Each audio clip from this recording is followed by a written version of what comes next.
Hello and welcome to the Worst Movie Podcast. I'm Ade. And I'm Aaron, and in this podcast, we guard the bridge between bad movies and human sanity. It's not a cry for help, but it could be.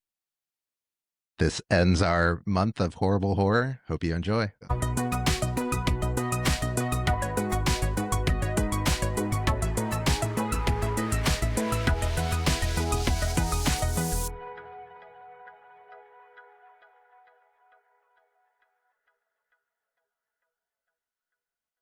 Okay, today we're going to talk about Troll 2, movie from 1990, starring Michael Paul Stevenson and George Hardy, directed by Claudio Fragasso. Am I saying that right? Fragasso. Fragasso? And written by his wife, Rosella Drudy. It's streaming on the Roku channel. You want to give us a brief synopsis of what this movie is about? Sure. A family's vacation to the strange town of Nilbog turns nightmarish when their son discovers the locals are actually goblins who turn humans into plants for food. This movie is widely considered to be the worst movie of all time and gained a cult following over the years. It's rated 13% on Rotten Tomatoes, but that probably belies the fact that most critics originally gave it zeros, and has a 2.3 average rating on Letterboxd. Again, a very polarized ratings, a lot of 5 stars, a lot of 1 stars. This had a $100,000 budget, and we'll talk a little bit more about the production of this. It ended up going straight to video. It's on VHS, and then had the rotation on HBO back in the 90s. Had you heard about this movie before we covered it? No, not at all. I am surprised I hadn't heard about it before, actually, but yeah, I was completely fresh going in. Yeah, I don't remember when I first heard about it. I hadn't seen it until we decided to cover it for the podcast, but I may have heard about it because there's a documentary that came out called Best Worst Movie, and it was created by the star of this movie. He was a little kid at the time, little boy in the movie, and I hadn't watched the documentary either, but ended up watching it for this episode. Pretty fascinating.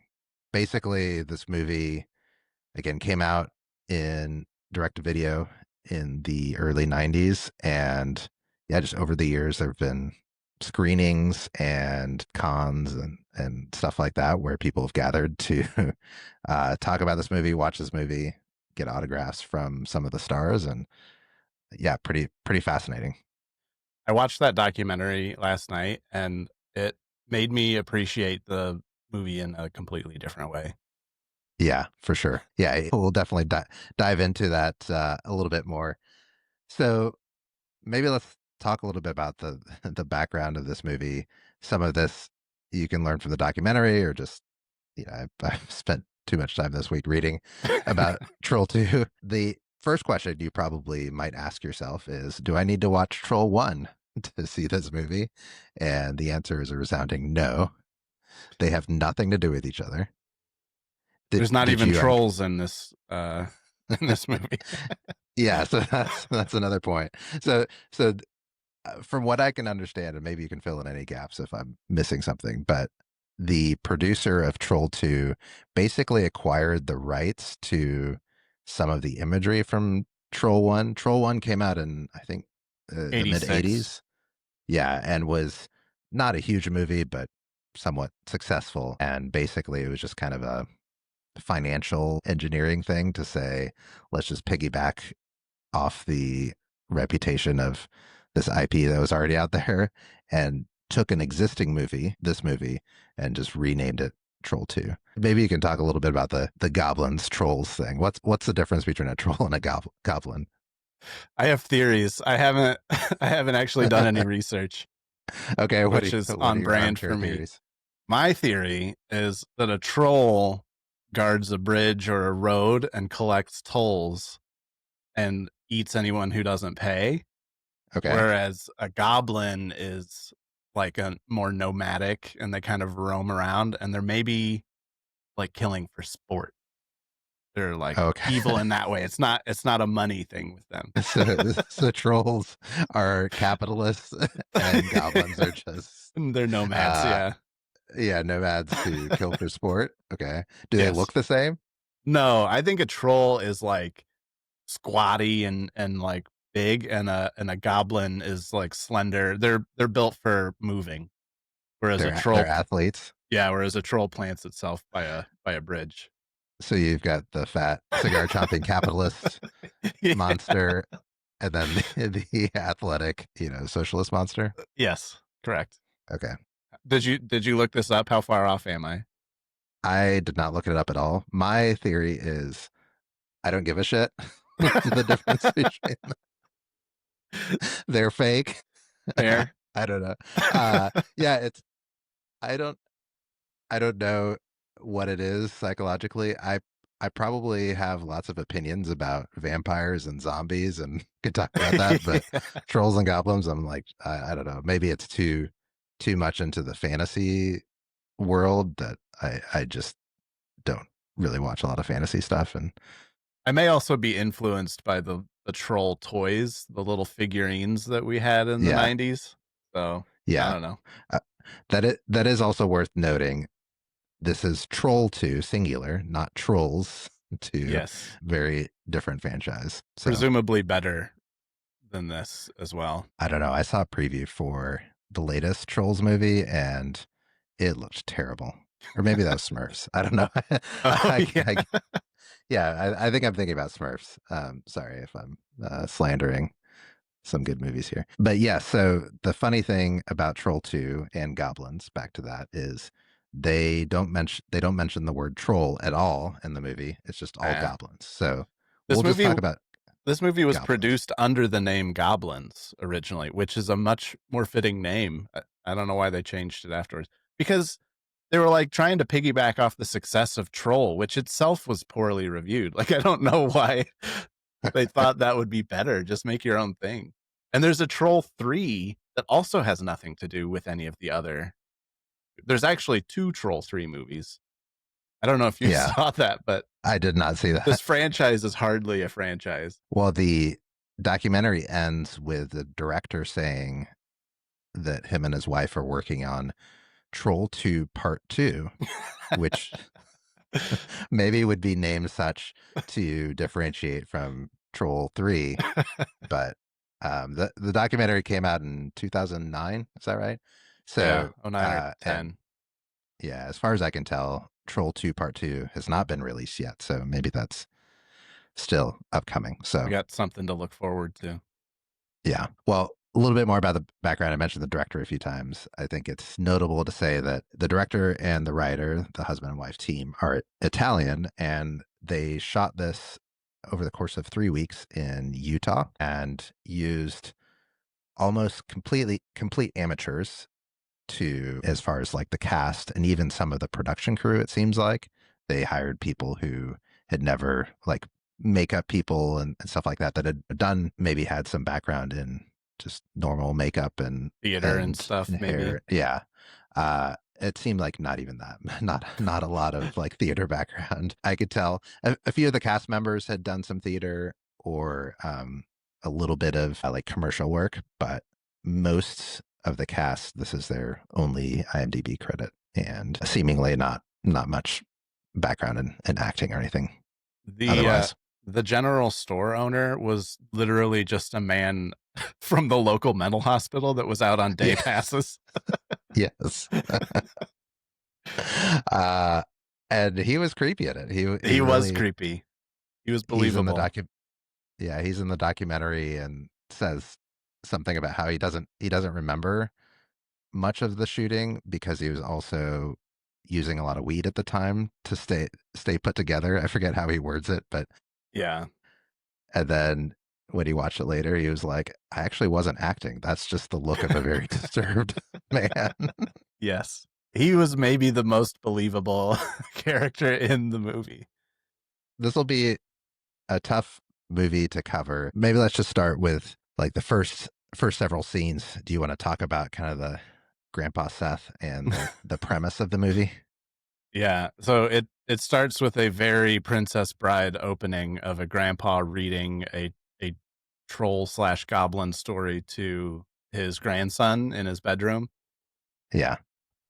Almost, I should say, I mean, it looks like they ripped off even the shots Yeah. from Princess Bride. Yeah, it's very, very close, with the distinction between the 2 being that the mom comes in and is like, "Seth, what are you still doing up?" And the grandpa's not there. Yeah. He's seeing visions of his grandpa. We find out that his grandpa has been dead for, like, 6 months, and he's still seeing him, so that's the only difference that I picked up from this and Princess Bride. But he's basically telling his grandson that the goblins are real, and he needs to be wary of said goblins. Which that scene brings one of the best quotes from the movie.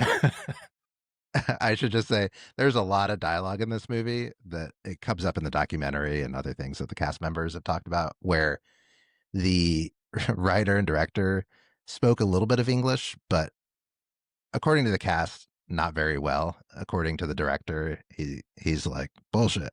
I speak English very well. I'm a great director. I've directed in many languages, and like that was his.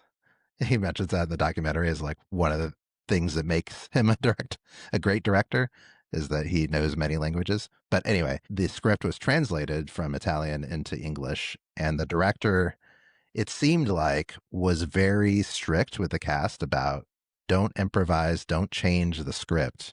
I want you to say it exactly how it's written. And so the cast claims that there are a lot of times where they're like, I don't think Americans would talk like this or say these things. And he was just like, no, do it this way. Yeah, he would But tell them it, he knows how American teenagers talk. They don't know how American yeah, teenagers exactly. talk, so So during this scene, the mom is talking to the little boy and says, Grandpa Seth has been gone for more than 6 months now. You were at the funeral, and I know it was very difficult for you. It was also very difficult for your father and for Holly and for me, his daughter. yeah. I love Which the part is, that comes right after that. He was an amazing man. Grandpa Seth has remained in all our hearts, but you must banish him from your mind. yeah. Why? The, the What? the parents get really mad about. I mean, I guess he's seeing clearly he needs therapy. The little kid needs therapy. He's I think they all struggling. do. He's seeing visions of Grandpa Seth through the whole movie. And Grandpa Seth, I guess, as the audience member, like he actually is there because he's doing things in the physical world. But yeah, that his parents are just not empathetic at all with the fact that he's seeing Grandpa Seth. No, this was like right in line with those 80s movies where the adults in the movie are useless. The kids are the true heroes. Although I would So, argue that this movie has no heroes, but we can get to that later. so the story transitions by talking about how the family has decided to take a vacation to a small town out in the country called Nilbog. And the whole idea is that they're going to do a family exchange where a country family is going to come to the city and this family is going to go to the country and stay for a month. Is that a real thing? Do people do that? I wrote the same question. I don't fucking know. That sounds insane.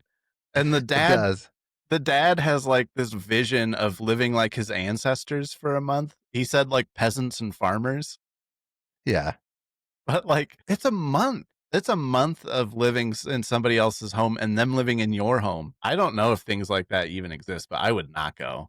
That sounds There's so horrible. many weird pieces of dialogue about this premise. Like they show, like they expect to just start working this farm with uh They're no not introduction farmers. or like yeah, exactly. Their animals and crops and things like that. And he just shows up, they exchange keys, and he's like, all right, we're gonna start working this farm.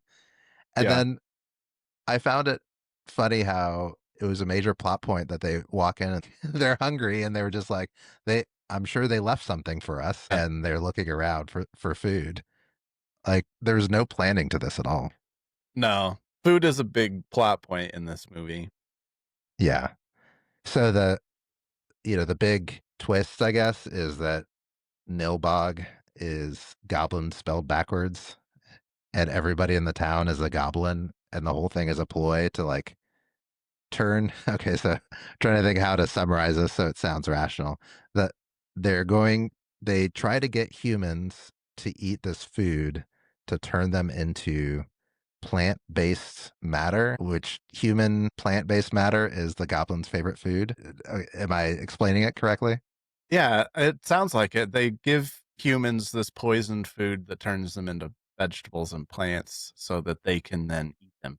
But I don't understand why you don't just eat vegetables and plants. They already exist. Why do Yeah, they have to be humans turned into? they have these working farms. Yeah, they're growing their own food. Yeah. Uh, so apparently, so the goblins are vegetarians. They eat humans, I guess. But anyway, I guess once the humans have transformed into this plant-based goo, it's it's vegetarian friendly. And the writer talked about how she was just pissed off about how many of her friends had been turning vegetarians, so she decided to write like a movie satirizing vegetarians. Yeah, I think she completely missed the point of vegetarianism, though. Like, I don't think that she got them as good as she thinks she did. Well, as somebody who's been a vegetarian most of my life, my first question was like, do you meat eaters hate vegetarians that much? Yes, we do. Okay, all right. That's what I thought. I was That's what I just kidding. figured. Yeah, I don't know why uh, she's so threatened by vegetarianism that she made a whole movie about it. there's so many funny things in this movie about how the goblins, so the goblins take the shape of humans, and they're all these, like every time meat comes up, the goblins are just like, disgusting. Yeah. And one of my favorite things is the goblins have the little kid cornered towards the end of the movie, and he just whips out a double decker bologna sandwich, which I don't know, he's been carrying in his pocket for 3 days or No, something, I guess. Grandpa Seth gave it to him at the seance at the end in a Oh, I bag. missed that. Yeah. I totally It missed wasn't that. very clear. I only found that out by reading the plot Oh, okay. on Wikipedia. But he starts eating it, and all the goblins are like, "No, think of the preservatives, The the cholesterol. oh yeah, yeah," and His body they're was just like poisoned now, so they couldn't they're eat him. just disgusted. But they've probably all been eating meat their whole lives, so their body is just poisoned from the get-go, right? Like, if they Yeah, won't I eat mean, him because he ate a bologna sandwich, it's not his first bologna sandwich that he's eaten, I'm sure. oh yeah, and as a vegetarian, I can say that I think your body's just poisoned from the And this is all why the we time. hate vegetarians. Yes, exactly. Uh yeah. So yeah, there are other things too. The goblins hate coffee. Somebody goes to the general store and asks the store clerk for coffee, and he's like, "No, that's the devil's drink." Yeah. Coffee, eggs, they hate all of it. Yeah. It makes them, like, physically recoil just hearing about it. Don't you feel like the lore of the goblins and a lot of what happens in this movie, it felt to me like they kept tacking stuff on, like they kept making it up as they go along. Like it, we are introduced to the queen of the goblins, and then it's like Yeah. she's like, "I get my powers from Stonehenge," and she has a stone in her castle or church or whatever. Yeah, she lives in a church, but it's weird inside.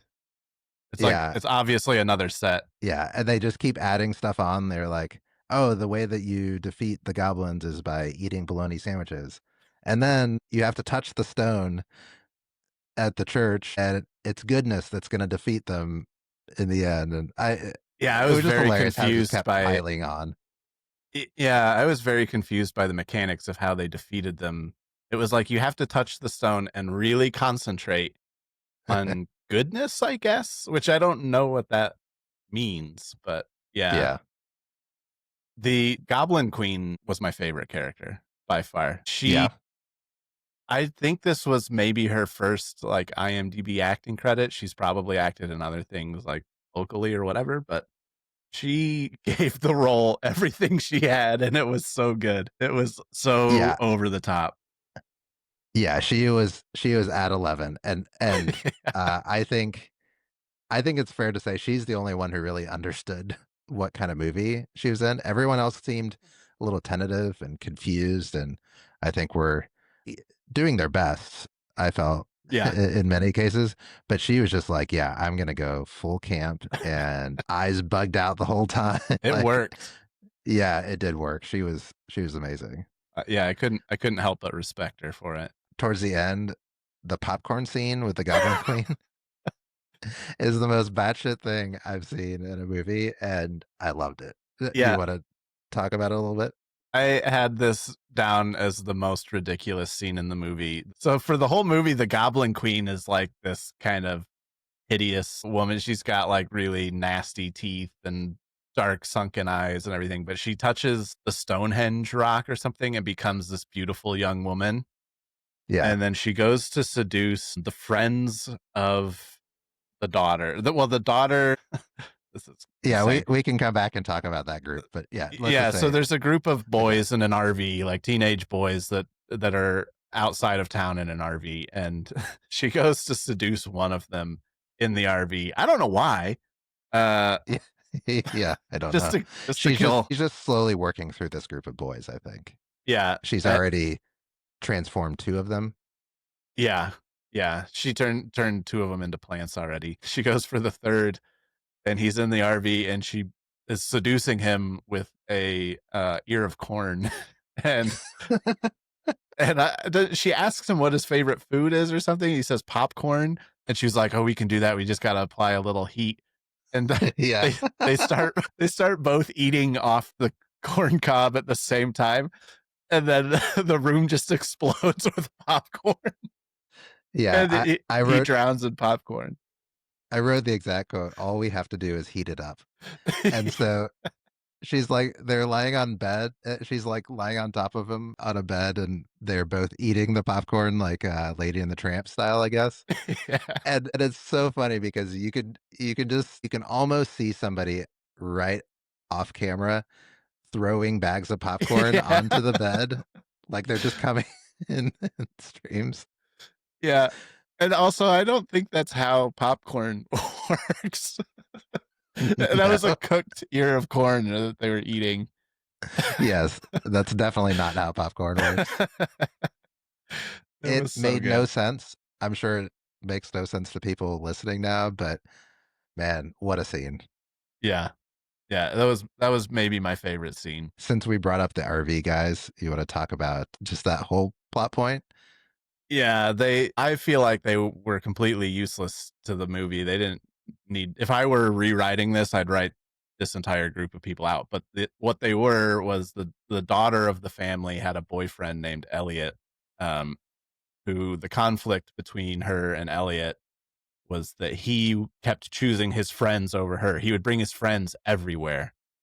And like she was basically telling him, you got to choose between me and your friends. And she's leaving in the morning for this month-long family trip, and she asks him to go, and she's like, you can go, but you can't bring your friends. And he doesn't Which which I think you need to plan a little bit ahead of time to go on a yeah, month-long trip. he just agrees. He's like, okay, I'll go. For a month he's gonna disappear. He's a teenager. That Yeah, actress I think was like 15 when this movie was made, so I'm assuming he was right. around the same age. But he doesn't show up for them leaving for the trip, but he does rent an RV, or they have an RV, and he shows up in Nilbog with all of his friends. He brought his friends anyway, even though she said not to. Uh, Yeah, and and they don't really interact with the main family until the very end. They are just there to be killed off, I think, by the goblins and the Goblin Queen early on. yeah. I think it's funny the themes that kind of run through this movie about that relationship. So it seems like the dad of the family really hates Elliot, the boyfriend, and Yeah. it's not clear why. It's really funny.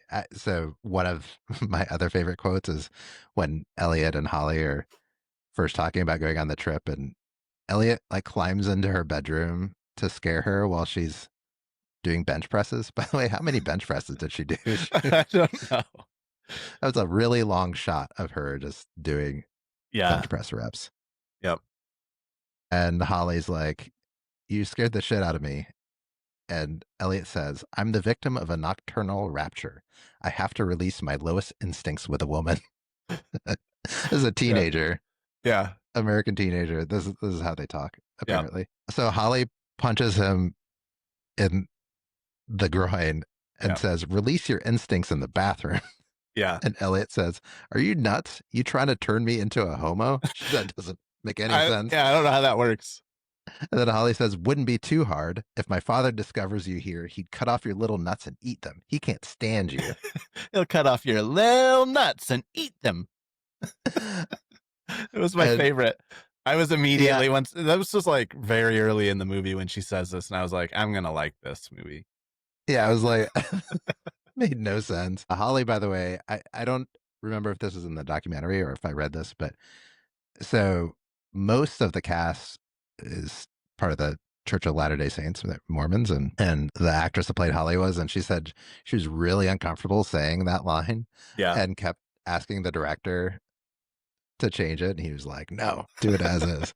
I don't know. I feel a little bit bad for teenage Holly, but uh, Yeah. yeah, some of the delivery probably explains that they're just really weirded out Yeah, it by this reminded movie. me of Mark Hamill talking about the dialogue from A New Hope with George Lucas, and he was like, you can write these lines, but you can't say them on film. Like it just doesn't work. The dialogue was really bad. And after watching the documentary, I get the impression that there was a lot of ego with this director, that he Yeah, felt he knew best, and this was not his first movie. I think he's made like 25 or 30 movies or some shit like that. yeah, he's made a lot. So my impression is he just figured he knew best, and he wasn't going to listen to these little kids, even though that they were giving him good advice. Like the dialogue was not good. Yeah, and to be fair, none of them had any movie making experience, so he probably felt like, yeah, it Who was are they to criticize his wife's writing? exactly. Yeah.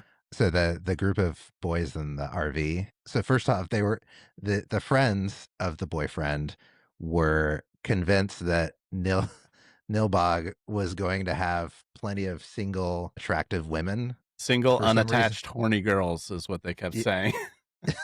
Yeah, this was just something that the boyfriend said to convince them to go, and they were like, "Yeah, it makes complete sense. This small town out in the country, that's that's what's there." There's definitely a bit of an '80s vibe of like, Porky's, and that's where like Yeah. this group of horny boys were just, So there's a scene pretty early on where some girl's just running through the woods, and we never really understand where she's from or what, but this No. attractive, young woman running through the woods, and one of the boys is like, just starts chasing her through the woods, and it was a little disturbing. It seemed like he finally tackles her. She's running from something and scared, and Yeah. he like tackles her to the ground and is basically like, is he gonna rape her?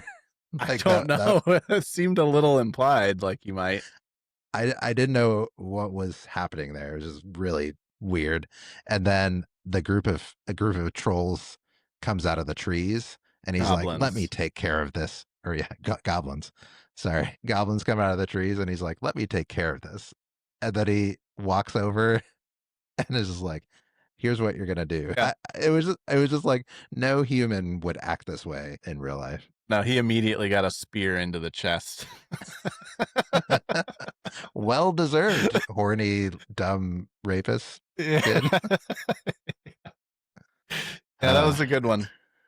I liked the so there's a scene where there's no there's no food in the house. So Michael, the dad, and Joshua go into town to try to buy some food for the house, and the general store is closed because everyone in town has gone to this sermon mhm. somewhere. And so the dad is like, "Oh, we'll wait." And he sits outside and reads a book, immediately falls asleep. Yeah, just So Joshua gets on his skateboard and goes looking for this sermon. And he finds everyone in the church being preached to about like how evil humans are, I guess. And that Joshua has this skateboard that he sets on the ground yeah, right next to a ramp that goes into the room that all these people are in. They're all goblins. They look like humans. And then he's trying to like peek through the floor to see or listen to what they're saying. And when he does that, he knocks the skateboard and it falls into the room, and they immediately capture him. But like yeah. Did you notice in that scene there's all these extras and some of the main actors are closing in on Joshua, and there's this woman off to the side staring straight into the camera the entire time.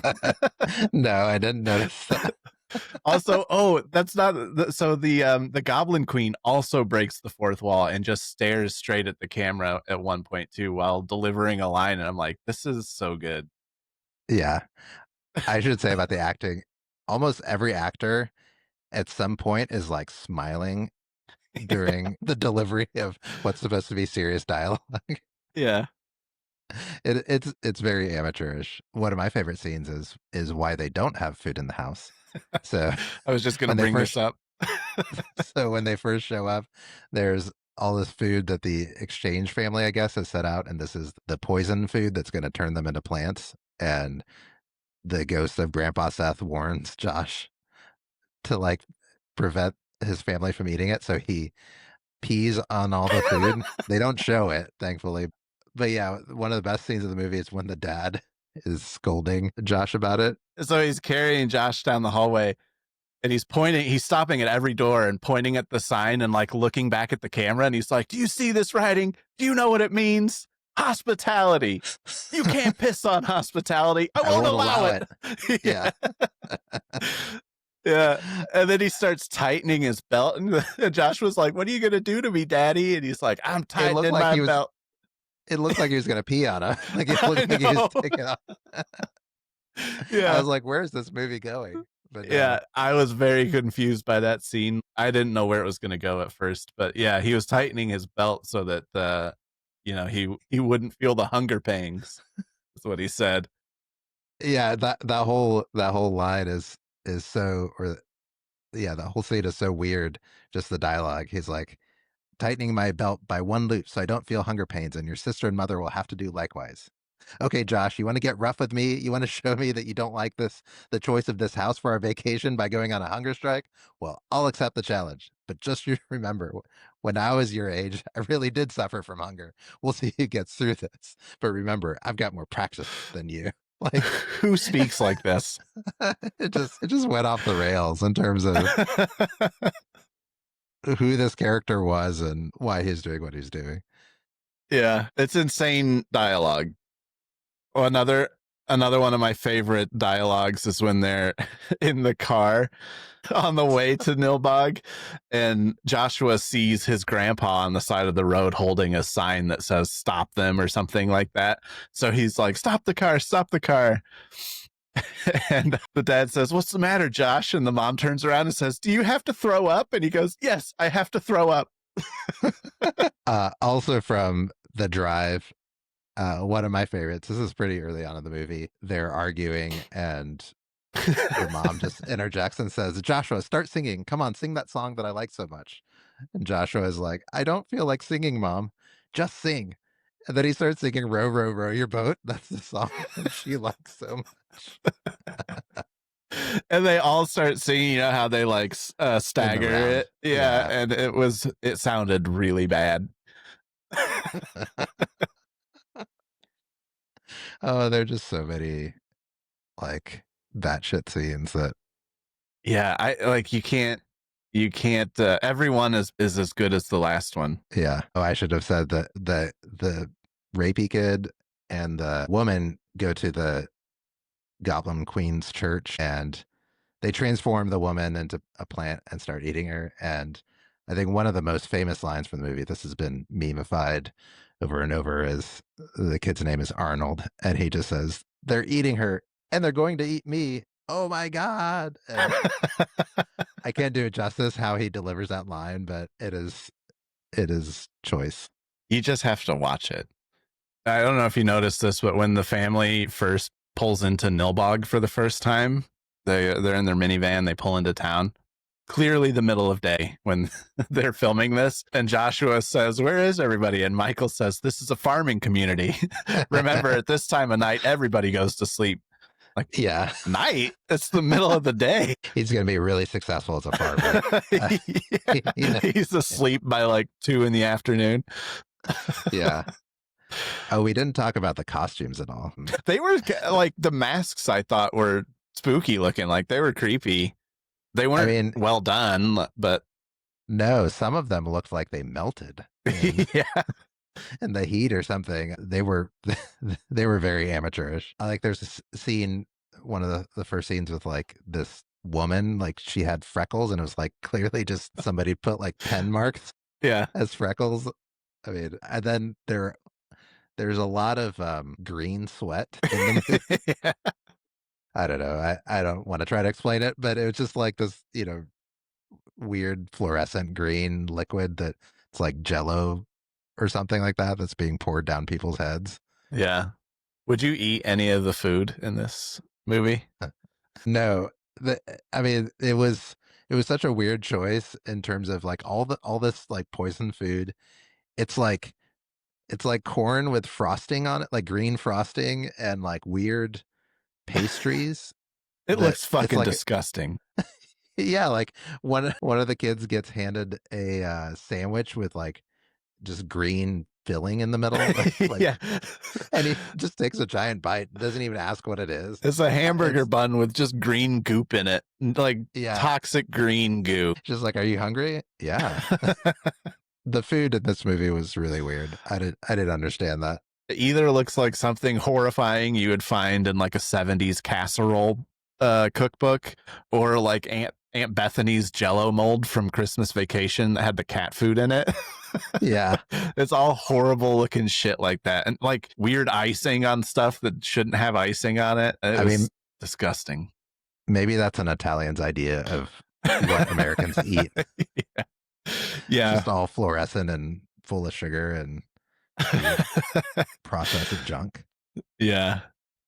Did you find the ending satisfying in any way? The very end where they set it up for a sequel.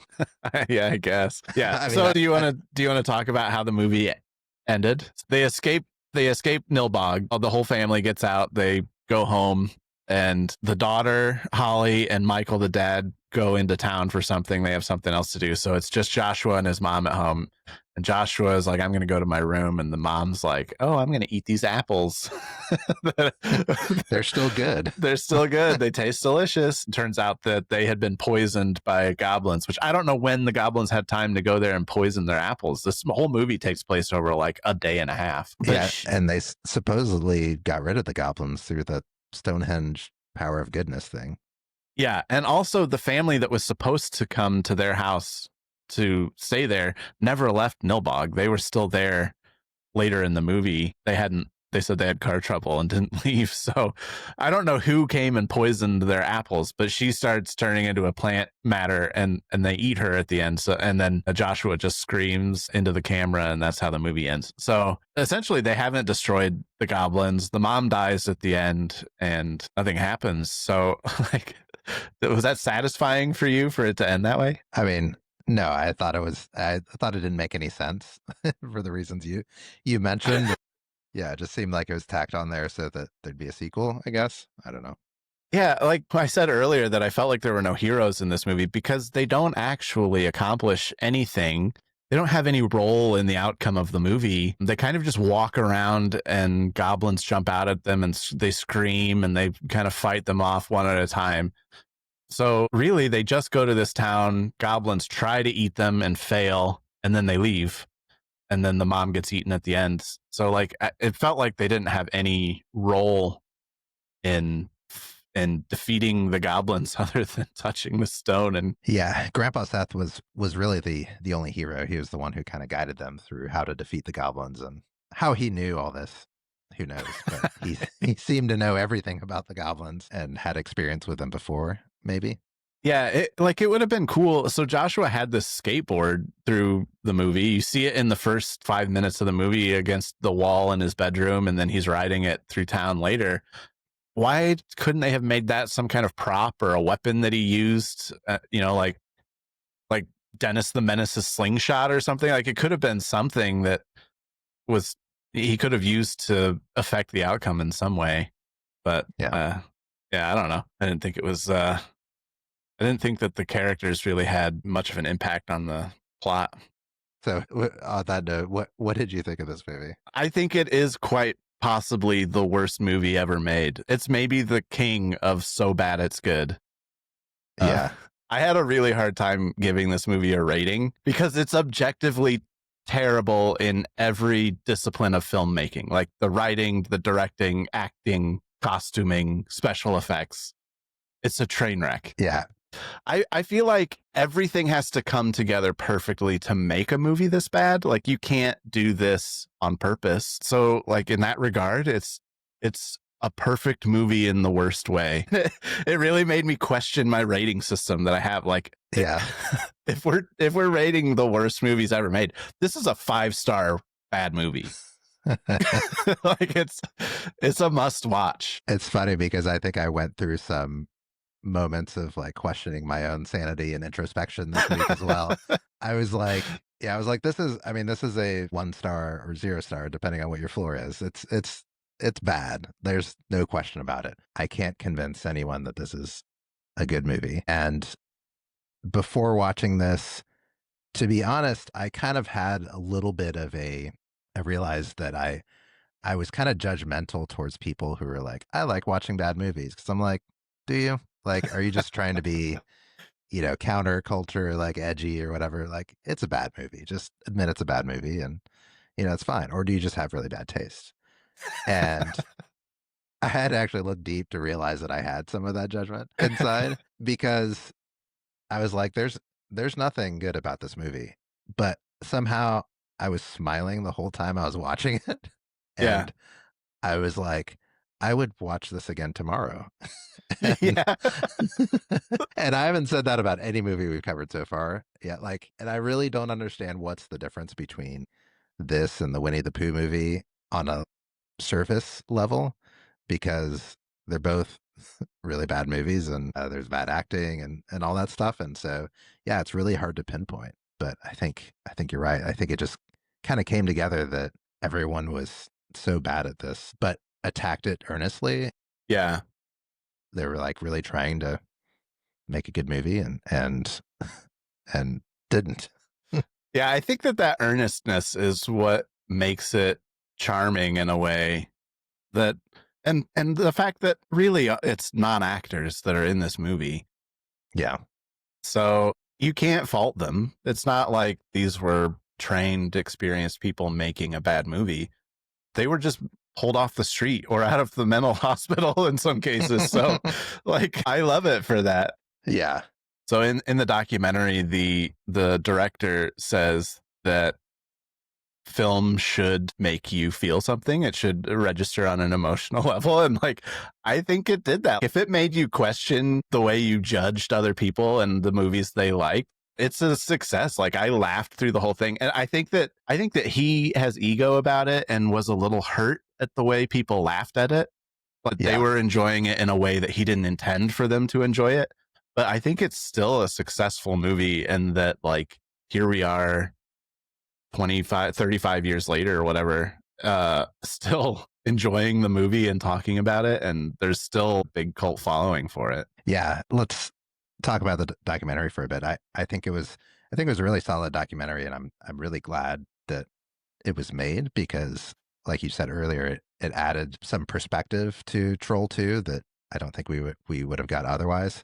So it takes place roughly 15 years after the movie was shot, and it mostly follows George Hardy, who's the dad in Troll 2. And I thought it was great to have him as the central person in the documentary because he probably has maybe the happiest ending of anybody on the cast. And it gave some balance against some of the sadder parts of the documentary, which we'll touch on, I'm sure. But George Hardy is a dentist by trade and was a dentist when he was cast in this movie. He just happened to be a dentist in Salt Lake City and had acted a little bit in high school and college, but, was just a dentist. And he was still practicing his dentistry during the shooting. Like he said he would be like 2 days doing dentistry and then 3 days doing the movie. Right.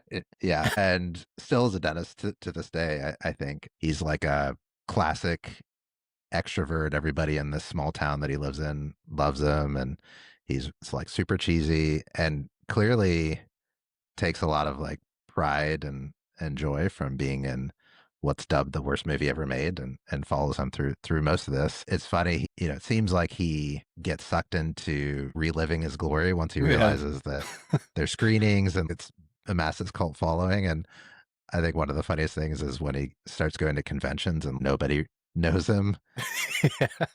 and and he's trying to convince people to ask him for his autograph, Yeah. and they're just like, I don't know anything about this movie or who you are.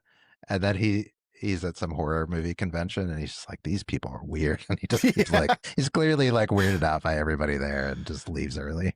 Well, he has this really poignant moment. I don't know if he knew that it was poignant, but he was kind of mocking the people that are into these really shitty low budget movies. He was walking around and looking at stuff, and he's like, I don't know how anybody could like that stuff. And then he was Yeah, like, but then again, here I am. Like, I don't, who am I? And yeah, I was like, exactly. yeah, like he was such a likable guy in the documentary that I felt so happy for him that he got his celebrity moment. He got his 15 minutes. And Yeah, even the director, they were having screenings in LA, and like it seemed like he was really excited that his movie's being shown in Hollywood. Like it was kind of heartwarming. yeah. The documentary spends a decent amount of time with the director, and a little bit with his wife who wrote the movie. And I was a little bit torn on that. It seemed like he was really battling internally with Yeah. both being happy that a lot of people were watching his movie and questioning what they were saying. For the most part, everybody who was interviewed on the documentary that loved Troll 2 was like, we're not laughing at it. It actually is bringing me, joy and Hmm. happiness, and like I enjoy it. But clearly, they're also all talking about how bad the movie is. I mean, just like kind of we have today. Like I'm like, Yeah. I smiled throughout. I enjoyed watching it. I'll watch it again, Yeah. but it's terrible. And the director is like torn because he defends it. He's like, it's, the story is an allegory about how families are attacked by the external world, and it's about Hmm. life and death. And he's like attributing these deep themes that I'm like, really? And skeptical of. And he doesn't like that. And he keeps at these like conventions, he keeps interrupting the actors when they're talking about like what went wrong. He's like, bullshit. You Yeah. forget, Yeah, the and he's actors are just saying like really, we didn't have a finished script, and he was like, "No, you don't remember." Like, yeah, yeah. Yeah, it was tough to watch sometimes. Like clearly he was wrestling with that. yeah, he obviously didn't set out to make the worst movie ever made, and Right. I think that it kind of hurts his feelings a little bit that he did. But I don't know. It seemed like he was really struggling to accept the cult status that it had, and that people liked it because it was so bad. Like he couldn't quite grasp why people were into it. And so he liked when they laughed at the parts he thought they would laugh at, but he didn't like when they would laugh at the rest of the movie that he didn't intend to be funny, but it just Right. is. Yeah. Yeah. And that would be hard, I think, to watch that. The Yeah. documentary was also interesting following the rest of the cast. I mean, everybody seemed to have their own journey with this movie. Connie, the that played the daughter, it seemed like she really struggled for a long time Yeah. with She how left bad the it off movie her was. resume for a long time. I don't even know if it's Yeah. still on there. It's said at the end of the documentary that she still hasn't added it back to her resume, but it's on her IMDb, and I think I don't think she's acting at the moment. It seemed like by the time the documentary is shot, she kind of came around to it, but was still like, she said something in the documentary every time that she asked for an autograph. Somebody asked her for an autograph, she was like internally, are you sure? Yeah. Like why?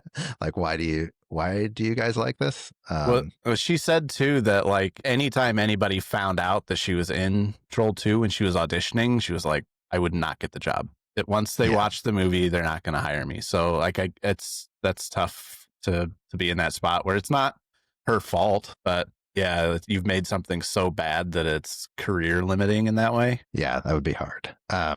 She probably And had the then most success acting wise beyond this movie of any of the cast, I would say, that I saw yeah, anyway. She was in a lot of episodes of TV and stuff like that, some movies here and there. yeah, and then there were some sadder, I think cast members, Margot, who played the mom. They didn't really dig deep into it, and I'm kind of glad that they didn't, because it seemed like there's probably some dark stories there It in was hard terms to of, watch.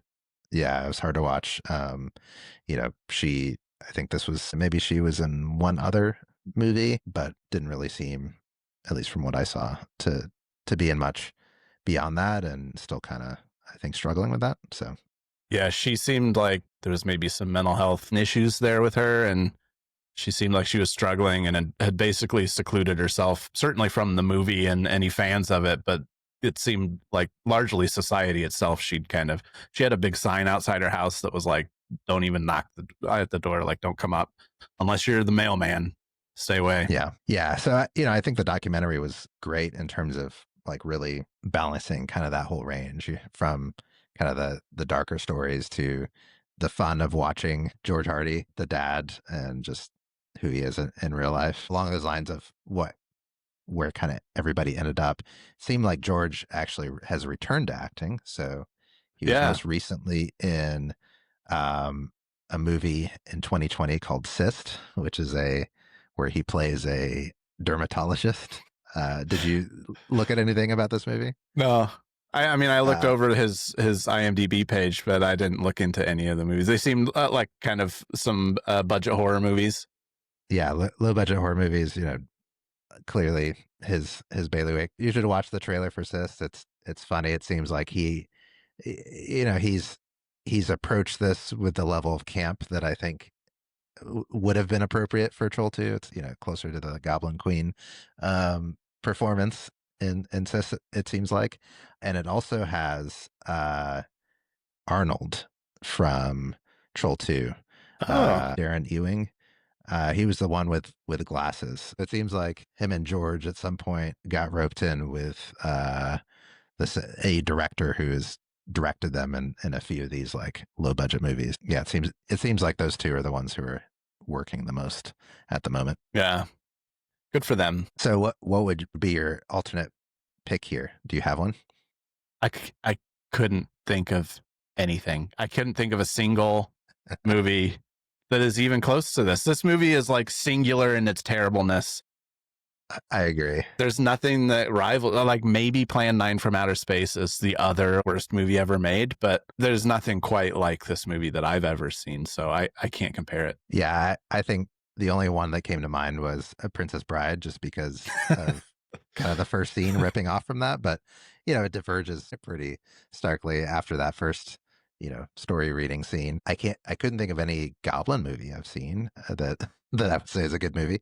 But I think overall, like I said earlier, this is the first time that I would watch this movie again of the movies we've covered. So I'd say my pick is actually watch this movie. If you're skeptical, watch the documentary, Best Worst Movie, and the documentary is a good doc in and of itself, and you get a few shots of Troll 2 in the documentary, so it gets to whet your appetite, see if you're ready for the real thing.